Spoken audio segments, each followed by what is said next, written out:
Soy María Esperanza Casulla. Soy Andrés Malamud y esto es Ágora, un podcast de conversación política de El Diario AR. Buen día, Hola, ¿cómo andás? Muy bien por acá. Bueno, muy bien. Bueno, el podcast pasado hablamos de un área de conflicto internacional y en este podcast podemos hablar de otro espacio de conflicto, en este caso nacional, ya que el 1 de marzo fue la Asamblea Legislativa, o sea, una sesión especial con las dos cámaras del Congreso presentes, ¿no? Senado y Cámara de Diputados, y el tradicional discurso del presidente, en este caso el presidente Alberto Fernández, con la apertura del periodo de sesiones ordinarias de este año. ¿Cuál fue tu evaluación así rápidamente? La primera es que fueron trifulcas y escaramuzas importantes en el gobierno y en la oposición, pero bastante menos sangrientas que el conflicto al que nos referimos 2 semanas antes. Y fíjate que en ese momento todavía no habían iniciado los bombardeos. Lo que vemos en el Congreso es que hay francotiradores más que bombardeos. Pero me parece importante, vos preguntabas, sacar la conclusión de lo que dejó la apertura. Y creo que vamos a hablar un poco del discurso, pero me interesa más que el título de las noticias era la audiencia. ¿Quién estuvo? ¿Quién fue y quién se retiró? Lo que dijo el presidente pasó a un segundo plano, al contrario de lo que pasó al mismo tiempo en Estados Unidos, cuando Biden hacía su discurso sobre el Estado de la Unión. Y acá me interesa destacar esto porque creo que los dos coincidimos en que en Argentina se produce la unión cuando hay una crisis. Es un país en el que la democracia reacciona bien ante las crisis y en este caso no se está produciendo unión. Mi hipótesis es que porque no hay conciencia de crisis. Pero entonces te describo lo que veo: fractura del gobierno, no es ningún secreto, está expuesta. No solo Máximo Kirchner renuncia a la presidencia del bloque, sino que falta a la apertura de sesiones. Y en la oposición puede parecer más suave o más atenuado, pero hubo un corte abrupto y además fue partidario. No fue entre halcones y palomas, fue entre el PRO y los demás. El PRO limpito se levantaron y se fueron, incluyendo a Larreta, que es gobernante, no legislador, y todos los demás se quedaron, prácticamente sin excepciones. Creo que es la primera vez que se produce un corte así tan nítido entre los partidos políticos de Juntos por el Cambio, que no es entre aquellos que están a la derecha y aquellos que están a la izquierda, no es entre duros y blandos, es entre partidos políticos, es decir, es una institucionalización de la división. Sí, yo pensaba algo muy similar, ¿no? En el sentido de que es la primera vez que vemos tensiones así tan abiertas en los dos bloques, o sea, en el Frente de Todos y en Juntos por el Cambio, que hasta ahora es cierto que estas tensiones ya habían aparecido de manera mucho más abierta en el Frente de Todos, con las cartas públicas de Cristina Fernández y las renuncias que finalmente fueron, digamos, abortivas, por decirlo así, de ministros como Guado de Pedro, digamos, ministros cercanos a la Cámpora. Hasta ahora no se habían exteriorizado tan fuertemente, creo yo, en el ámbito que es el ámbito del Congreso, ¿no? La otra cosa interesante que vos marcás, vos decís, bueno, el primer dato con el cual tenemos que hablar es de lo que pasó en el Congreso, pero no de las palabras del presidente. Y esto es interesante también porque a mí me da la sensación, no sé qué te pasa a vos, pero de que estas rupturas fueron independientes del contenido del discurso, ¿no? Es decir, es difícil imaginar qué podría haber dicho Alberto Fernández que no hubiera hecho que se manifestaran estas rupturas. De hecho, Máximo Kirchner ni siquiera fue a la sesión, pero adentro del bloque de Juntos por el Cambio sabemos, porque lo dijeron periodistas y porque estaba circulando, de que ya estaba medio tomada la decisión de irse. Entonces, me parece que acá se puede ver una cierta impotencia de la política en un cierto sentido, porque es difícil pensar. Hoy por hoy yo creo que el presidente tiene muy pocas alternativas que uno pudiera pensar que sinteticen estas divisiones. No sé si se entiende lo que quiero decir. Y yo me pregunto, ¿cuál es el legado que espera dejar este gobierno cuando termine el mandato dentro de 2 años? Salvo que el único legado sea la reelección y en el segundo mandato se pretende hacer lo que todavía no hizo. Porque por supuesto que puede decir, nosotros sobrellevamos la pandemia y renegociamos la deuda. Pero todos los gobiernos del mundo sobrellevaron la pandemia y alguien tiene que renegociar la deuda y es difícil que esto sea un blasón de honra en los libros de historia.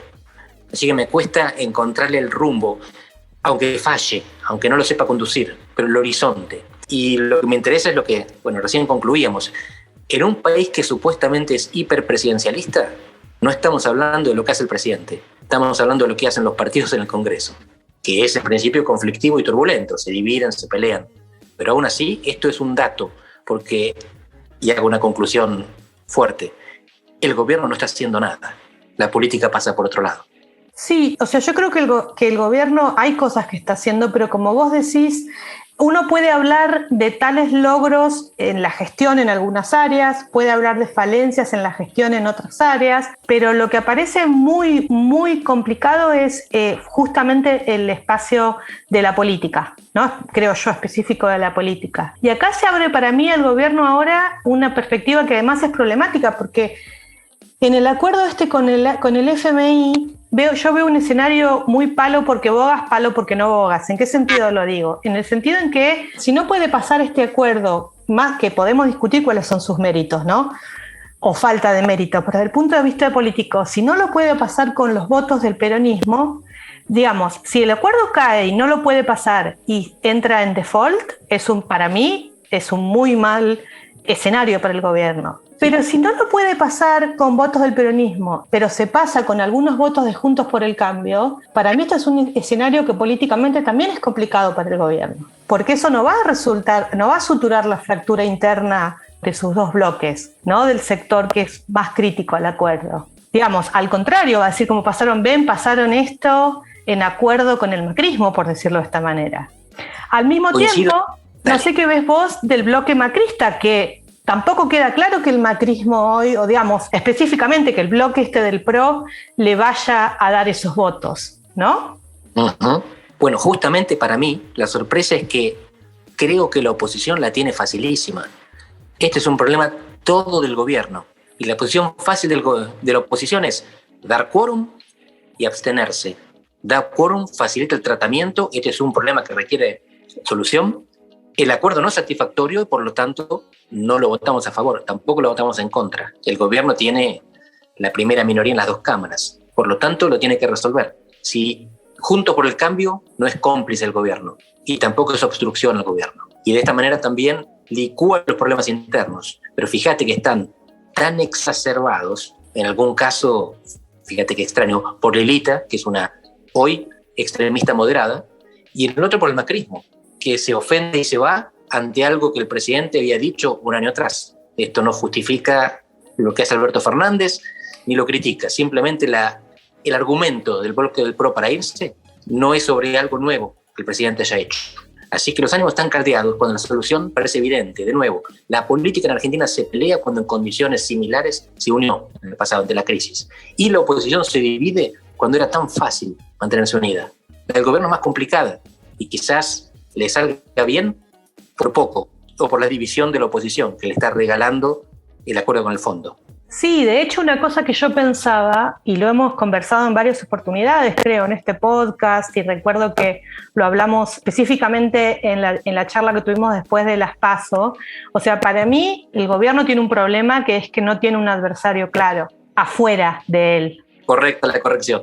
Claro, o sea, justamente la línea entre el nosotros y ustedes, que es estructurante de la política y lo es más todavía en el populismo, se traslada al interior del gobierno, ¿no? Ya no hay un otro que sea externo, como en su momento fue el FMI, o como inclusive fueron los sojeros, entre comillas, o como fue Clarín, en el ¿qué te pasa, Mañeto, estás nervioso?, ¿no? Entonces, ese conflicto se traslada al interior. Sería mucho más fácil para el gobierno si estuviera unificado en un solo adversario. Podemos discutir por qué no lo está, entre otras cosas porque Alberto Fernández no tiene un estilo adversarial, creo yo, de hacer política. Pero además porque los adversarios que podría elegir Alberto Fernández no son los adversarios que elegiría, creo yo, Cristina Kirchner. Pero no importa. Lo que es interesante es que yo creo que salirse de la sesión y ponerse adversarialmente, al ocupar ese lugar, un poco, no sé si decirlo de esta manera, pero creo que le hicieron un favor al gobierno. Es decir, como vos decís, era mucho más sencillo decir, síganse peleando entre ustedes, que poner la cara, por decirlo así. Y vimos que a esa tarde sí hubo un montón de gente del gobierno que por ahí no habla, que sí salió a hablar en ese momento, porque es fácil pelearse, entre comillas. Le sirve a los sectores más dispuestos al conflicto de ambas coaliciones, digamos. Es exactamente así, y esta conclusión va a disgustar a todos. Pero lo que hacen los macristas le conviene a los kirchneristas y viceversa. Macri y Cristina piensan lo mismo y actúan parecido. Y en el medio quedan el gobierno de Alberto, el radicalismo y los lilitos, que tienen una visión de moderación por la necesidad. No es que estén de acuerdo con el que está enfrente, pero creen que no conviene la ruptura. Por alguna razón, los kirchneristas, que hoy podríamos llamar cristinistas, y los macristas creen que hace falta una ruptura para salir del magma, del estancamiento secular de la Argentina.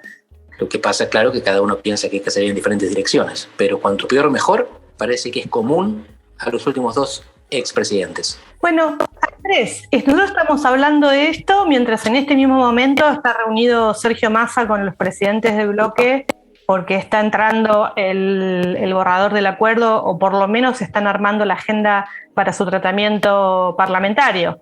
Entonces, seguramente la próxima vez que nos encontremos ya vamos a ver cómo, no sé si ya terminó la película, pero ya pasó por lo menos más de la mitad de su trayecto. ¿Vos decís que vamos a estar en default? No lo sé, no creo, yo no creo. Me parece que no le convendría a ninguno de los actores políticos que estamos discutiendo, pero también es cierto que venimos de un mes en el cual nos estamos encontrando que los actores políticos tienen racionalidades diferentes a los que uno supone. Así es. Y bueno, creo que no le conviene a nadie. No estoy seguro de que todos lo sepan. Exacto, Dentro de poco lo sabrán. Creo que es una buena conclusión. Nos vemos en 15 días. Un beso, Meg. Chao. Chao.